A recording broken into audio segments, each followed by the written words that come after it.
Welcome back to another episode of the Brown Ballers Pod. Today, we are focused on something not necessarily basketball related, but part of the culture of sports, honestly, which is like tattoos. Where do we want to go on this, guys? Because there's a lot of tattoos here. There's a lot of people here on the set. I just want to have fun and walk through these stories about like where these tattoos came from, why. There's a lot of ink here at India Rising training camp. And let's dive into this stuff. Vic, I want to start with you, man. Sure. Walk me through one of these. This is my most recent one. I got this in Canada. It's where I spent 5 years playing basketball. So, I mean, I'm from Seattle and I take I-5 to get to Canada. So I ended up putting I-5 on top. East Hill is where I grew up, and Emily Carr is where I spent my 5 years in Canada.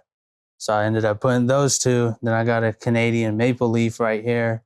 And I'm a left-handed basketball player and I only go one way. So I put one way there and I thought it was cool. No, that's sweet. When I first saw this, I thought the one way was there because like you're going to Canada or you're going to this destination and there's no turning back. Oh, that's actually what I thought about. Let's go with that one. That's pretty sick. I'm all of them gonna are great. use that one now. That makes Dude, let's go down the line before we get into this in depth. I'm going to go ahead. I'll talk about the one, visible And right introduce yourself to the cam too. My name is Gurjant. Here with India Rising as well. I'm going to go ahead and dive into the tat right here across my throat. It means, in Punjabi, it means Teg Teg Fateh. Basically, translation is victory to charity in arms. Meaning, you always provide for the, needy. You always protect the, oppressed. So that it was really, meaningful to me when I got it, especially a lot of things going on in the world. So I just, wanted to get it. And I just got it right across my throat.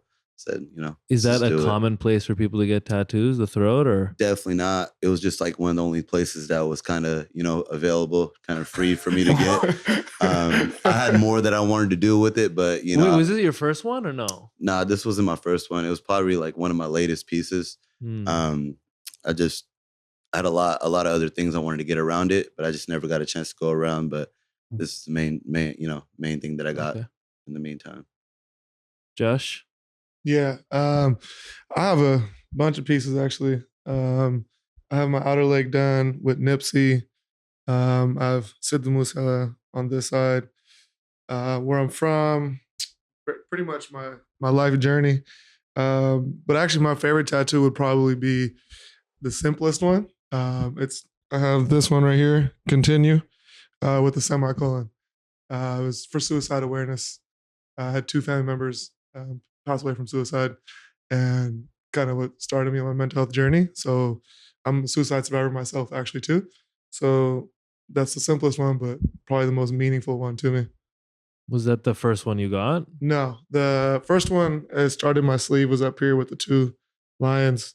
This one I got in 2021. So I just want to talk about why people get tattoos. Obviously, that's a very important reason. I think in life when things happen, like there's many different ways to remember or process or document something that's happened in your life. Like, why do you think you're drawn to like a tattoo as the way to go through that experience? Honestly, I feel like I got a lot of reasons why I do it. It's weird, but I feel like it's therapeutic too. And I feel like most of the times I feel like I'm under duress or life is like super hard. I just lean toward getting a tattoo that I've been wanting for a while. And I truly don't know why, but it feels right and it feels good. But I think, I don't know, it just for each person is different. Some people my parents ask me the same thing when they're like, why do you need to have something on you to remember something? And for me, it's just like, it's not meant for anyone else. Like, yeah, it looks cool to other people, but it's not meant for anyone else. I guess it's a way, like my ink or my art is my way of expressing myself. Because maybe I'm not the best at expressing these things without it. So because we're on the Brown Ballers Pod, I want to double click into the Sidhu tattoo. Yeah, this one's not finished, but I have the Sidhu tattoo. It's still sketched out right here and on the inside that I got to get finished. But we did finish the face part. This one was probably one of my more painful ones because the inside of the thigh is super painful. So I didn't finish that. But yeah, so he passed away 22, I think, right? 2022. And, you know, it was inspiration to a lot of Punjabis, especially, you know, through his music and what he did. So that's why I have Nipsey on this side, even though he's not brown. But his music was a big inspiration for me, and what he stood for was. Mm-hmm. And so I just thought about having these two guys on here and kind of what their music and their life journey did for me and my mental. So yeah, I felt like it was something I wanted to do. You said it's not finished. Like, that's new to me because I don't have any tattoos. I haven't really thought about it personally. Like, usually you just go in to the Yeah. artist, you get it done, and you leave. So what do you mean by not finished? Well, this is the only one that's not finished. The rest of them I did. This one, I'll be truthful, I stopped because it hurt too much. Because it hurt too much. Yeah, but 'Cause- like, so you yeah. can see on here, like none of the shading is done. Even here, it's just outlined. So I didn't finish any of the shading here. So you see how like these look kind of complete Yeah, with the yeah. shading and stuff. This one doesn't have it on this side. So it just wasn't finished. And So when do you think you're gonna? I usually take like 7-8 months minimum anytime I finish a piece because I'm like, I never want to feel this again. But then after a while, you're like, It's need to like finish that. it, No, yeah. I mean, I'm glad we're not pretending that this stuff doesn't no, it hurt. hurts. Yeah. Yeah, it's not a good feeling for sure. Yeah, I think what he needs is like, like you get it done in sessions. You Yeah. don't get it done all at once. You Mhm. go in, you do a certain part, then you come in the next day. 'Cause Yeah. you can't finish a whole Oh, yeah, piece like this- that in one sitting. For Unless- this outer leg, I finished up for this to this was 8 hours. 8 hours. And then I came back the next day and I did 8 hours here. Yeah. And then this was a separate 8 hours. So that's the most painful part for you. What So about you far, yeah. guys? I would go with my throat. I'm gonna go with the same tattoo. I'm not lying. When I was, you know, sitting there laying down, it felt like it was vibrating my whole entire throat, neck area, and you know, How long did it take? it took probably about 3.5 hours, I would say. Yeah. Yeah, mine weren't too painful, but I mean, I just got my arm. Otherwise, I was pretty chilling. Yeah. Not the crazy parts. So like, what does that character say? This is chi. It's internal energy. I went to China in 2016, and we went there for a basketball trip. And I don't know, we were there for a good amount of time, and I seen it on like one of the streets, and then they were doing some stuff, and I ended up getting it done there. So I don't know. Got a tattoo overseas. Yes, sir. Was that like tied to basketball at all? Because I do feel like in basketball culture, there's a lot of players in the league who have, let's call them like Asian characters as tattoos. Yeah. I Like, got Goku. did your teammates do that with you? No, I got one. One of my teammates got a smaller one, but nothing. Mhm. Nothing. You were about to say something I got a else. character here too, Goku, but baby Goku. A lot of us watch. Wait a DVC, minute. so- Wait a This is minute. my I think most someone recent needs to one. come on set for a little Yeah, bit. I saw Can him we look bring the right anime over. expert in? Yes, Anime alarm? baby Goku on his nimbus right there. Oh, that's lit. We actually have a match tomorrow. No way. No No. It's pretty way. much the same. That's- We just have a different drawing of it. Oh, okay. Oh, yeah, It's on- you it's got on a the nimbus. difference. It's the same. Yeah. Wow. That's pretty Wait, sick. did you guys know you had the anime tattoo I didn't know we had connection? that. No. Yeah, because Yeah. I think we're like 3 deep at the training camp with this, or no, Yeah. 4? Somebody else. Who else A lot has? of people. I was two and Hong. You got Hong Dragon. has. Oh, No one else has wow. an anime tattoo. Yeah, I'm not I'll just say- Dragon Ball Z. Dude, That's the only one. I know Yeah, that. yeah. I know that Baby image. Goku. They should, yeah. Oh, is she watching? Much respect, bro. They're just now just ruining the episode, I guess. So anime will make crazy people Yeah. do crazy shit, I guess. I want to talk about the fact that not all tattoos necessarily come from a happy place. You talked about this. Like, are any of these is the AK a positive memory, negative memory? Like, what's the thought there? I would say AK-47 more of a cultural type of a thing, you know what I mean? Especially we go back to, Sidhu Moosewala's music.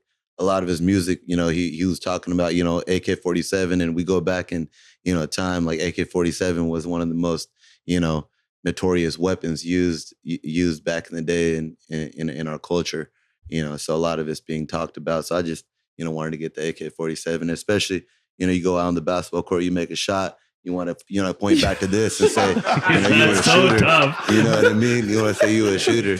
So you gotta always, you know, you gotta put Does it in the anyone right. have any other right basketball positions. related celebration tats? Because I love that. That's a good that's celebration, a good right? one. You just point at it, be like, you know what I mean? That's like But- inspirational. Okay. Walk me through some other ones. Let's keep moving. I like this.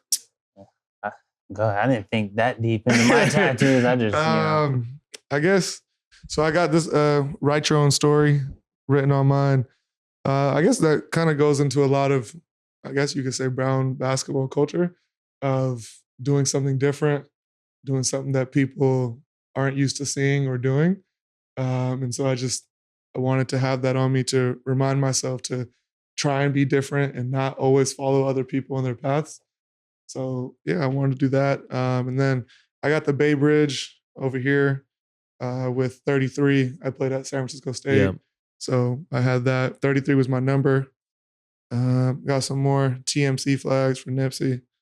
I have Love Yours right here, which is also another mental health one that I have.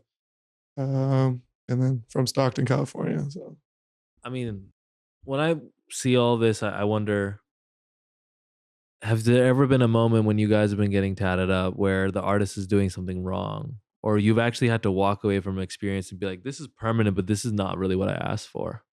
I think there's a lot of research. Like if you want to get a good tattoo, you put work and time in to get, to find the right person. mm-hmm. And sometimes people don't want to do that because they'll say, oh, it costs so much to go to him or her or whatever it may be. But if it's on you for the rest of your life, I would be willing to pay a higher price and go with somebody that might take longer to get in with, just because I know I trust that person. But even with that diligence, sometimes can people get it wrong? I mean, has that Yeah, happened to you guys? it's a human thing, So right? what do you do? Has that happened to you guys? No. I'm good. Knock on wood. Yeah. No wood. Yeah. Okay, so like, what do you guys want to do next? Because you said before we started recording, you were like, once you get one or two, you start seeing blank spots and you're like, I want to fill the whole thing up. Yeah, this bothers me. Like, it always bothers me because I want to get it all done. I envision it. Sometimes when I look in the mirror, I envision it being done. I have a few ideas, but another thing that I usually do with my tattoos, I take my time. And like, I don't want to just think of something tonight and be like, I'm gonna go get it done tomorrow. I like to, put in good thought because I never want to like look back and be like, why did I do that? Yeah. Have you guys ever like felt when you got these that you had to go against your parents' wishes, or like we all have Desi parents? Like, was the idea of getting a tattoo something that they encouraged, or like what was that conversation like for you guys? For me, I mean, like the first few days, it's something, but after that, it just kind of dies down and it's whatever. Not much they can do. Yeah, I mean, we're all grown and we didn't do it when we were like 16 or 15. Or 14. Or 14. I got a good story. I got tatted when I was freshman year in high school. I used to, see all these guys on my team getting tatted up, at that age, and their parents was totally fine with it.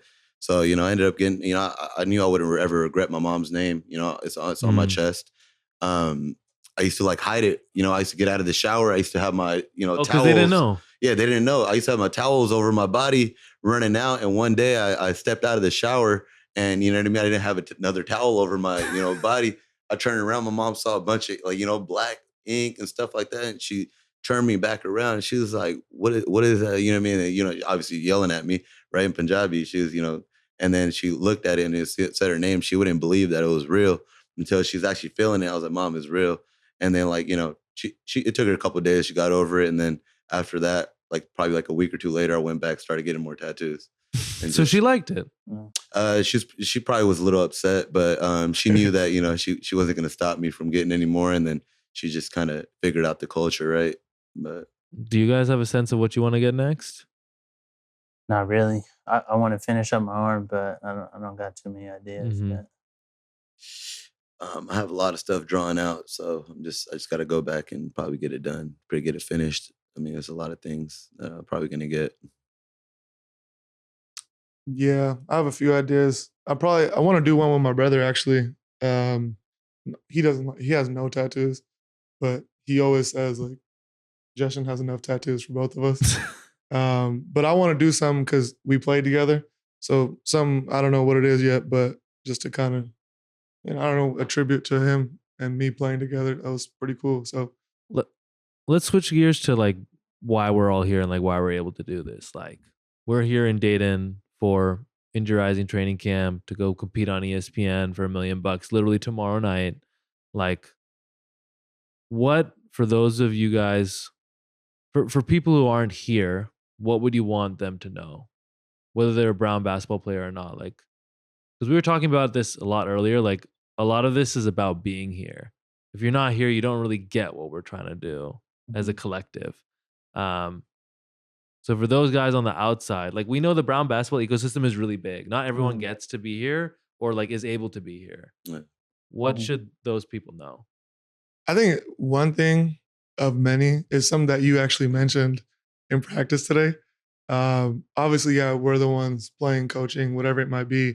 But at the end of the day, it's not about us. It's not actually about this team. Mm-hmm. It's about the future and the stages that are going to be set up for them. So I think it's just, I think younger guys should definitely be excited about this because this is a platform that you and Nav especially have set up to let them come out here. And yeah, we might have got smacked by 40 last year, and who knows what's going to happen this year and the years going forward. But in 5-6 years, we could have a team that can compete with, at an even higher level that we can. Mm-hmm. So I think that's just something to remember for them to support us too, because a lot of times our own doesn't support us. And it's not just about. Why do you think that is? Because we say that a lot in the community, like, yo, we have so many haters, our worst enemies, like our own community. But like, why is that the case? I think that's just something natural that's in our community, and I don't agree with it. And I also think a lot of people in our community will judge something by the cover of it until they really get to be a part of it or get to know more about it. And then they'll look at it a little bit differently or understand it differently. So yeah, I think that's a huge part in our community. And I'll be honest, I was kind of like, yo, what is this last year? Yeah. I was like, what is going on? And last year I was like, yo, I don't think some of these guys should be on the team. But then getting to know you more, getting to know Nav more, getting to know the mission more, I understood it wasn't about those 12 guys. It was bigger than that. And now that's why we're a part of it and we support it because of what the mission is. So it's just, I think that's a part of the process of just learning what this is for, like really for. Yeah. I would say, just being able to create this platform for, all these guys, whether they're, around our age or even younger. Because when I was growing up, there was nothing even close to anything like this because, not to shit on my parents, but they were never supportive in basketball. They never, showed up to games, nothing like that. Yeah. Right. And it might be like that for some, players or, kids nowadays where, their parents don't support it. And they got no other, outlet, right? And this is kind of creating that outlet. Like, hey, there's opportunity, there's chances in, South Asian culture that, guys are playing at a high level and, playing on TV, especially on ESPN, and, at least having that hope that one day, that they could, get to this level and be able to be here and play here, right? Mm-hmm. So that's what I would say. Yeah, you guys make good points. I mean, it's a bigger picture. I mean, leaving your ego at the door, being a part of something that's, it's not just the TBT. Like, It's not. It's a tournament at the end of the day. It's the biggest ones, but it's more tournaments, more players, younger kids, older kids, different coaches. I mean, there's so many people. I mean, it expanded so much just from last year, I think, right? It's getting way bigger, different tournaments. I felt like this year, I mean, now that I'm a part of it, but like, I feel like so many people have been talking about it more, but it's, just bigger picture and trying to be a part of something that can be a lot bigger than, something that. And to add to what these guys are saying, even for the guys that are here, I think some of the coolest things that I've kind of noticed on the side so far being here is like players learning from other players that are at the highest level in our culture, which is something we're not used to seeing. Yeah. So like, for example, Sukmail being fresh into his pro career, playing alongside Venky, who's been playing in his pro career for a long time. And like, that's a dope opportunity for Sukmail to learn from him, right? Especially being brown. So like those types of things for people that are here, because I don't think we touched on that, but those are pretty cool opportunities too. That's all spot on. So like, where does this leave us in terms of like these brown basketball tournaments have actually been going on for a really long time. There's like a lot of players out there. Like, what do you think we as like brown ballers or just like all of us independently like need to do a better job of heading into the second half of this year and years beyond? Because what's almost frustrating about like building this platform is that the talent has actually always been there.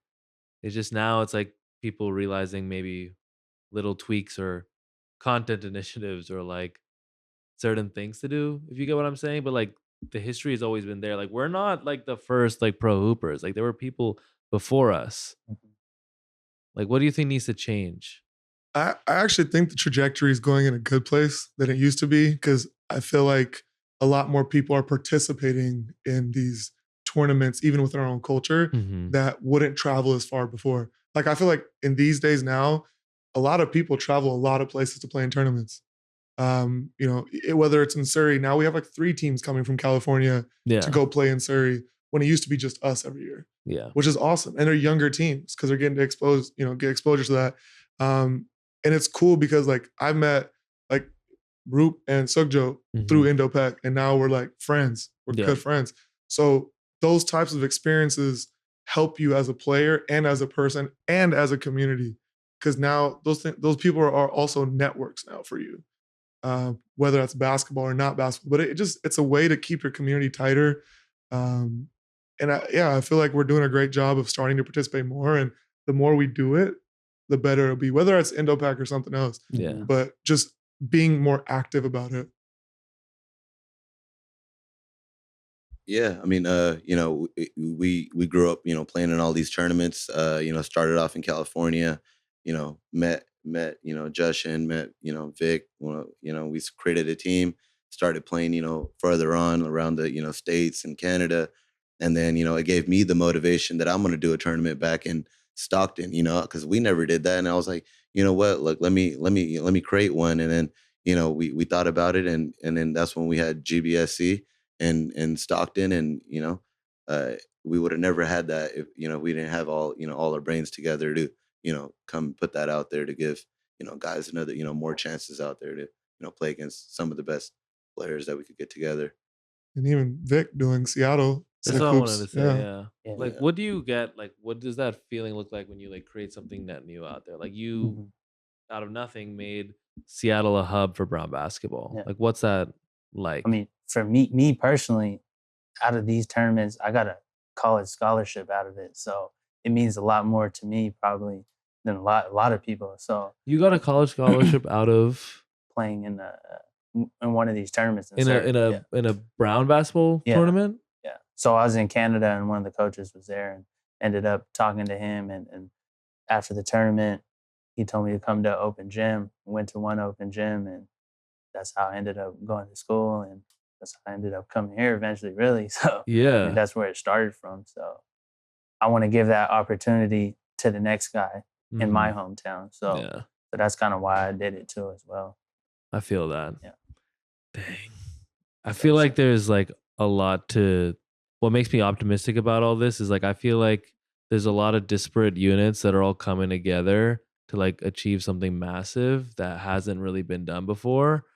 And I'm just super optimistic for like the cultural shift that we're all gonna like create when it comes to athletes that like look like us.